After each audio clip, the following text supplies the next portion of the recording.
বন্ধুগণ, ২১ দিনে সে তার স্ত্রীকে তালাক দিতে পারবে, স্ত্রীও স্বামীকে তালাক দিতে পারবে। দেখুন, তালাকের যখন ডিভোর্স যাবেন, তখন এই নকশাটি লিখতে হবে। আমি আপনাদের বুঝায় বলতেছি কিভাবে করবেন। স্বামী স্ত্রী তালাক দিতে গেলে অনেক টাকা পয়সা দিতে হয়। আমাকে অনেক মানুষ ফোন দিয়ে বলে যে, বলে হুজুর আমার এই স্বামী ডিভোর্স যাতে আমাকে নিজে দেয়, এটা তদবির করে দেন। তখন আমি কন্ট্যাক্ট করি যে কত টাকা মোহরানা আছে, যে ১০ লাখ, যে আমার ৫ লাখ দিতে হবে, তাছাড়া আমি করি না। কিন্তু আপনি তো ৫ লাখ তো আমি আগে নেব, আর আপনি তো ওই তালাকের পরে ১০ লাখ পাবেন, আগে তো দেওয়া সম্ভব না। আসলে তালাক হচ্ছে কি একটা নিকৃষ্ট একটা কাজ। তালাক আল্লাহ তাআলার কাছে একটা নিকৃষ্ট তালাক। তবে জায়েজ আছে, স্বামী স্ত্রী বনিবনা না হলে তালাক স্বেচ্ছায় দেওয়া যাবে, এতে কোনো সন্দেহ নেই। আপনি এই তদবিরটাতে নিজে করবেন, নিজেই। কবিরাজকে টাকা দেবেন না। ওই যে আমি ৫ লাখ চেয়ে বসছি, আপনি কেন আমাকে ৫ লাখ দিবেন? আপনি নিজেই কাজ করেন, তদবির করবেন। এইভাবে ছবি আর্ট করতে হবে। যদি আপনি একজন মহিলা মানুষ যদি হন, স্বামীকে তালাক দিতে হলে আপনার স্বামীর ছবি আর্ট করতে হবে। যদি আপনি পুরুষ হন, তাহলে আপনার স্ত্রীর ছবি এভাবে আর্ট করতে হবে। প্রথমে আর্ট করতে হবে। আচ্ছা, আর্ট করার পর আপনি, আমি আর ধারাবাহিকভাবে বলতেছি, তবে তার আগে বলবো যে যদি আপনি কোনো সুযোগে বিনা অপরাধে কোনো নারীকে আপনি তালাক দেন, তাহলে এই পাপের দায়ভার তাহলে আল্লাহ তাআলার কাছে আপনাকে জবাবদিহি করতে হবে। কেননা তালাক আল্লাহ তাআলার কাছে একটা নিকৃষ্ট এই তালাক। আপনি ২১ দিনের ভিতরে তালাক হয়ে যাবে। যদি ২১ দিনের ভিতরে না হয়, ২১ দিন পর হবে। হবে যদি আপনি কোনো ভুল না করেন।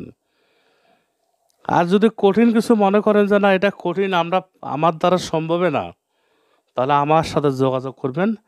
আমি আপনাদের এই তদবিরটা করে দেবো, তালাক হয়ে যাবে। আমি করব ৭ দিনে তালাক হয়ে যাবে। নকশাটা এইভাবে লিখতে হবে।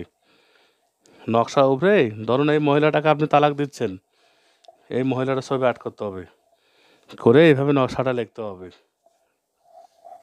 কিন্তু নকশাটা লিখতে হবে ওই মহিলার পরনে যে 3 পিস, যে কাপড়টা সবসময় পরে, সে কাপড়টা উল্টাইয়া লিখবেন, যাতে সে বুঝতে না পারে। কাপড়ে হোক, পায়জামায় হোক। আবার মহিলা মানুষ তো আবার অনেক কাপড় পরে, আবার ওই জামার নিচেও কাপড় পরে, সেটাও লিখলে ভালো হবে। আবার অন্যায় হোক, মানে এক কথা মহিলাটা যেন বুঝতে না পারে যে আপনি নকশাটা চুপ করে লিখছেন। নকশাটার নিচে আপনি ওই যে মহিলাকে তালাক দিবেন তার নাম লিখতে হবে, যে অমুকের মেয়ে অমুক, অমুকের মেয়ে অমুক, এইভাবে মেয়েটার বাপের নাম এবং মেয়েটার নাম নিয়ে লিখে নিচে নাম লিখবেন।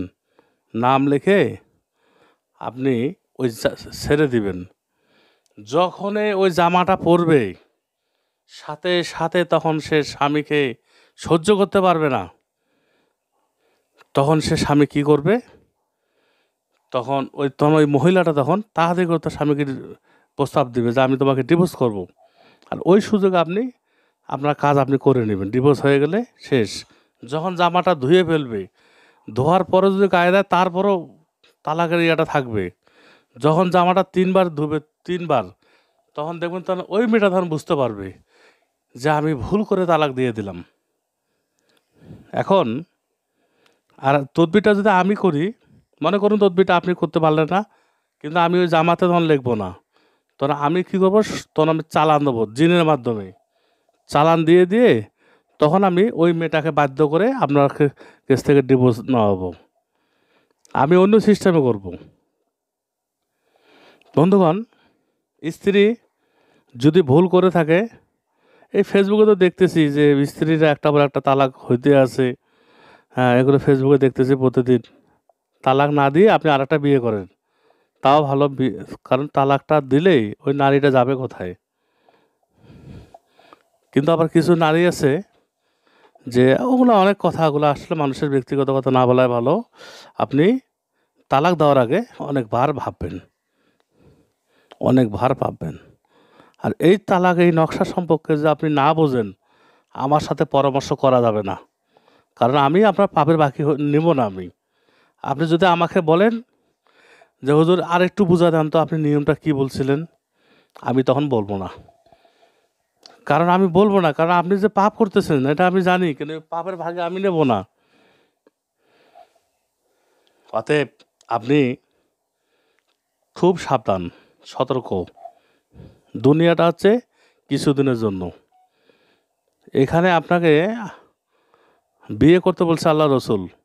যদি আপনার টাকা পয়সা ধন সম্পদ থাকে, আপনি বিয়ে করেন, 3-4টা বিয়ে করে ফেলেন, সমস্যা নেই। কিন্তু নারীকে বাদ দেওয়া যাবে না। নারীকে বাদ দিলে আপনার অনেক কিছু সমস্যা হতে পারে। যেমন আপনার একটা সন্তান থাকলে সে এতিম হয়ে যাবে, সে বাপ ছাড়া হবে, মা ছাড়া হয়ে যাবে। এটা করা যাবে না। আরেকটি কথা, আমার রফিকুল ইসলাম নাম ভাঙায়া অনেক চ্যানেল খুলে মানুষকে ঠকাচ্ছে। এই প্রতারণার কাছ থেকে আপনারা সাবধান থাকবেন।